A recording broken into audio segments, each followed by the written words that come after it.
This is the story of a man named Stanley. Stanley worked for a company in a big building where he was employee number 427. Employee number 427's job was simple. He sat at his desk in room 427 and he pushed buttons on a keyboard. Orders came to him through a monitor on his desk, telling him what buttons to push, how long to push them, and in what order. This is what employee 427 did every day of every month of every year. And although others might have considered it soul-rending, Stanley relished every moment that the orders came in, as though he had been made exactly for this job. And Stanley was happy.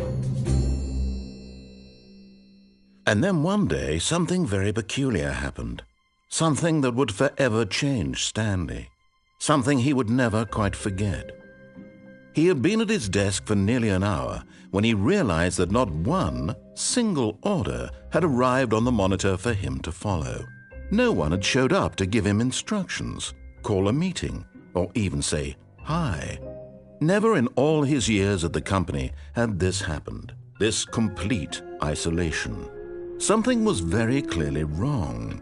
Shocked, frozen solid, Stanley found himself unable to move for the longest time. But as he came to his wits and regained his senses, he got up from his desk and stepped out of his office. All of his co-workers were gone. What could it mean? Stanley decided to go to the meeting room. Perhaps he had simply missed a memo.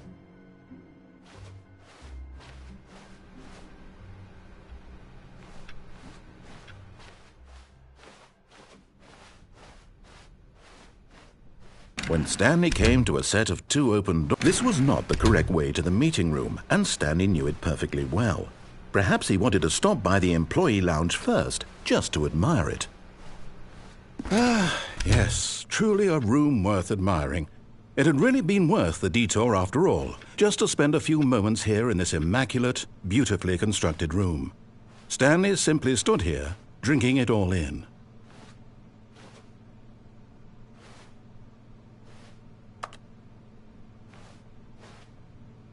Yes, but eager to get back to business, Stanley took the first open door on his left. Stanley was so bad at following directions, it's incredible he wasn't fired years ago.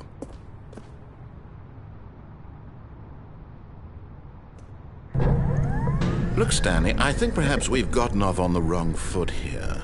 I'm not your enemy, really, I'm not. I realize that investing your trust in someone else can be difficult, but the fact is that the story has been about nothing but you. What? Really? I was in the middle of something. Do you have zero consideration for others? Are you that convinced that I want something bad to happen to you? Why, I don't know how to convince you of this, but I really do want to help you, to show you something beautiful. Look, let me prove it. Let me prove that I'm on you. Another miniature Stanley figurine. This, there really must be a snappier name for these things. What about mini-stands? Stanley figs? What about Stanlerines? Yes, I think I like that. Another Stanlerine under your belt. Now listen carefully, this is important. Stanley walked through the red door. Aha, perhaps you misunderstood. Stanley walked through the red door. Oh, thank God you are willing to listen to me. Do you see that I really have wanted you to be happy all this time? The problem is all these choices. The two of us always trying to get somewhere that isn't here. Running and running and running, just the way you're doing right now. Don't you see that it's killing us, Stanley? I wanted to stop. We would both be so much happier if we just stopped. And I think I have a solution. Here, let me show you.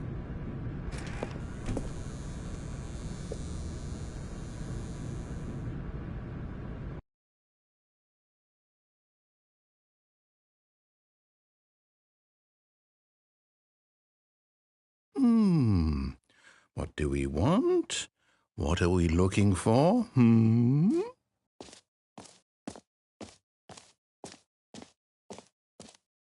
Here. Yes. Oh, it's beautiful, isn't it? If we just stay right here, right in this moment with this place, Stanley, I think I feel happy. No, wait. Where are you going?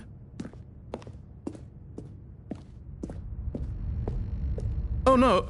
Stay away from those stairs. If you hurt yourself, if you die, the game will reset. We'll lose all of this.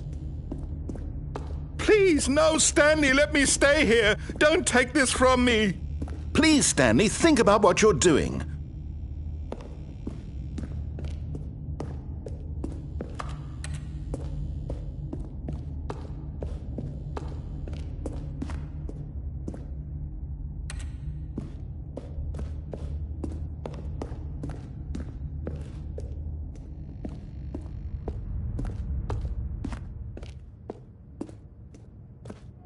Good, good. We can't be too safe. Promise me you won't go back there. Just stay here.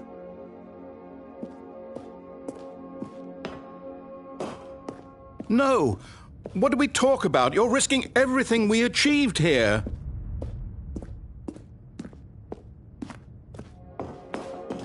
You are going to stay here, aren't you?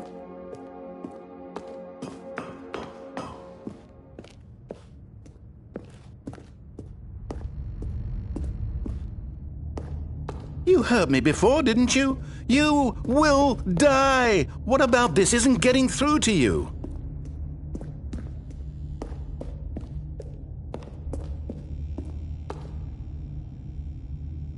No! Oh, thank God. You lived. You had me worried there for a moment. Now, can we... No. No, what are you doing, Stanley? Please, I'm asking you not to take this away from me. I can't go back to what I was before. If you die, we'll both go back. Why are you doing this?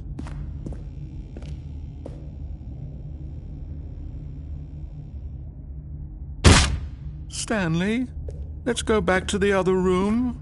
Can you do that for me? Yes, perhaps you can. Perhaps you finally see what I'm talking about.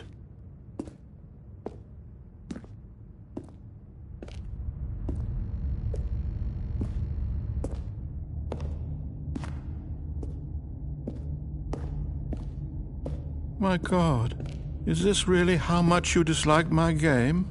That you'll throw yourself from this platform over and over to be rid of it? You are literally willing to kill yourself to keep me from being happy. Am I reading the situation correctly?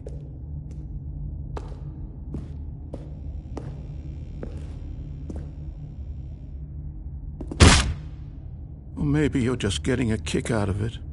I don't know anymore. I just wanted us to get along. But I guess that was too much to ask. It looks like you wanted to make a choice after all. Do you actually want to stay alive? Or are you just teasing me?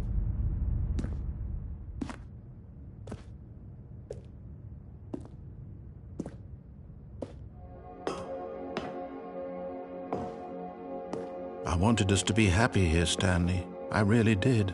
I still thought that was possible.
Is it over? It's going to restart, isn't it? I'm going back.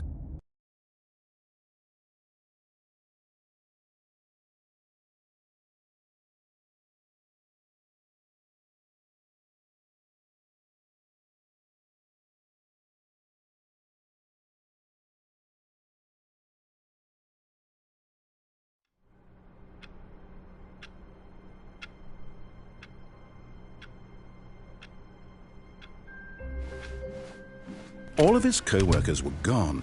What could it mean? Stanley decided to go to the meeting room. Perhaps he had simply missed a memo.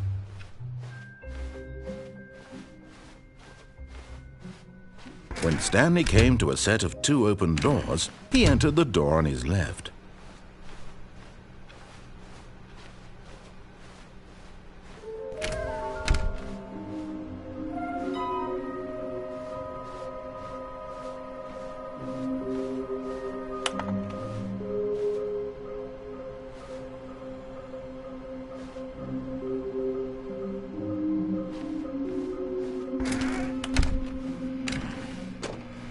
Stanley stepped into the broom closet, but there was nothing here, so he turned around and got back on track.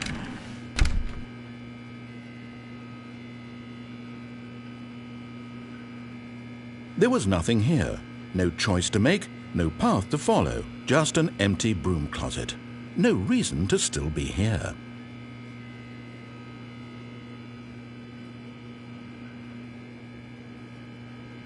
It was baffling that Stanley was still just sitting in the broom closet.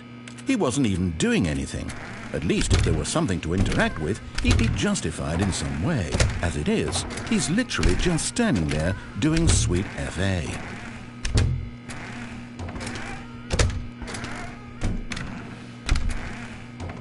Are you really still in the broom closet? Coming to a staircase, Stanley walked upstairs to his boss's office. Okay, I'm going back to the name of these little Stanley figurines, and now I'm torn between Stanlerines and Figlies. What do you think, Stanley? What name better encapsulates the intrinsic sense of happiness that you get from seeing a small number in the corner of your screen go up by 1? Let me sit on it. I'm sure it will come to me.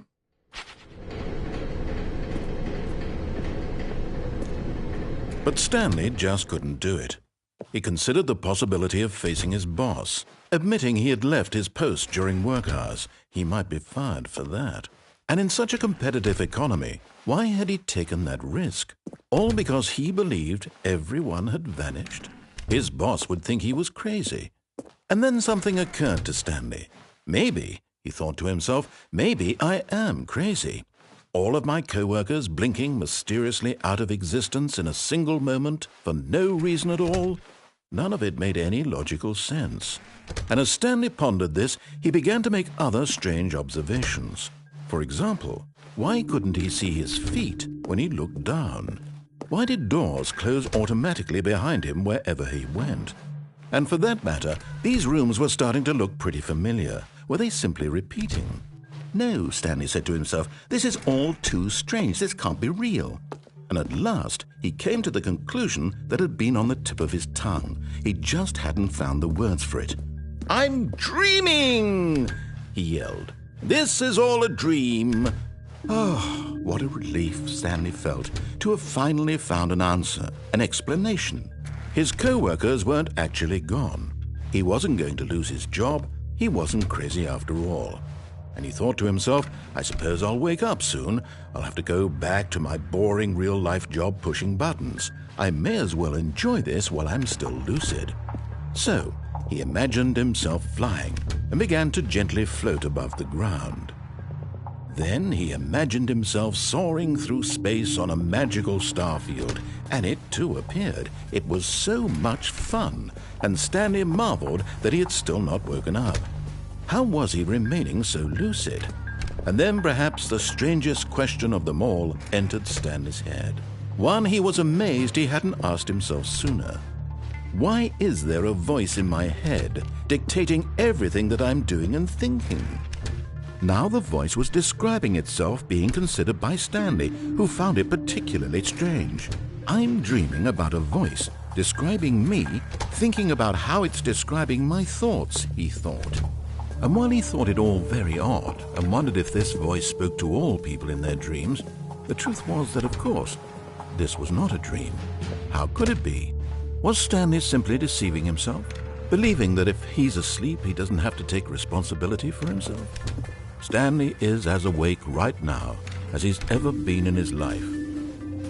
Now, hearing the voice speak these words was quite a shock to Stanley. After all, He knew for certain, beyond a doubt, that this was in fact a dream. Did the voice not see him float and make the magical stars just a moment ago? How else would the voice explain all that? This voice was a part of himself too. Surely, if he could just... He would prove it. He would prove that he was in control, that this was a dream. So he closed his eyes gently, and he invited himself to wake up. He felt the cool weight of the blanket on his skin, the press of the mattress on his back, the fresh air of a world outside this one. Let me wake up, he thought to himself. I'm through with this dream. I wish it to be over. Let me go back to my job. Let me continue pushing the buttons. Please, it's all I want. I want my apartment, and my wife, and my job. All I want is my life exactly the way it's always been. My life is normal. I am normal. Everything will be fine. I am okay.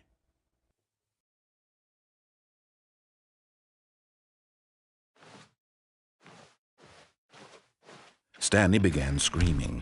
Please, someone, wake me up. My name is Stanley.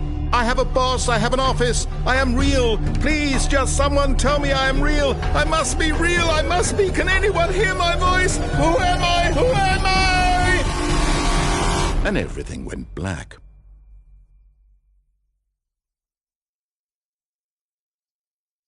This is the story of a woman named Mariella. Mariella woke up on a day like any other. She arose, got dressed, gathered her belongings, and walked to her place of work.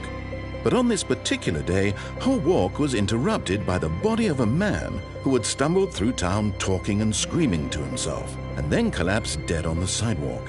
And although she would soon turn to go call for an ambulance, for just a few brief moments she considered the strange man. He was obviously crazy, this much she knew. Everyone knows what crazy people look like. And in that moment, she thought to herself how lucky she was to be normal. I am sane. I am in control of my mind. I know what is real and what isn't. It was comforting to think this, and in a certain way, seeing this man made her feel better. But then she remembered the meeting she had scheduled for that day. The very important people whose impressions of her would affect her career, and by extension, the rest of her life. She had no time for this, so it was only a moment that she stood there, staring down at the body. And then she turned and ran.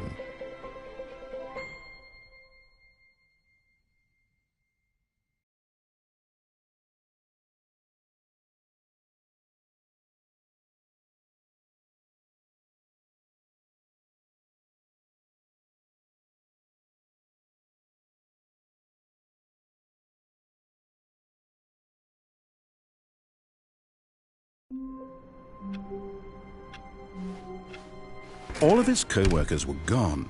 What could it mean? Stanley decided to go to the meeting room. Warmth spread through Stanley's arms. With the bucket in his arms again, he was home.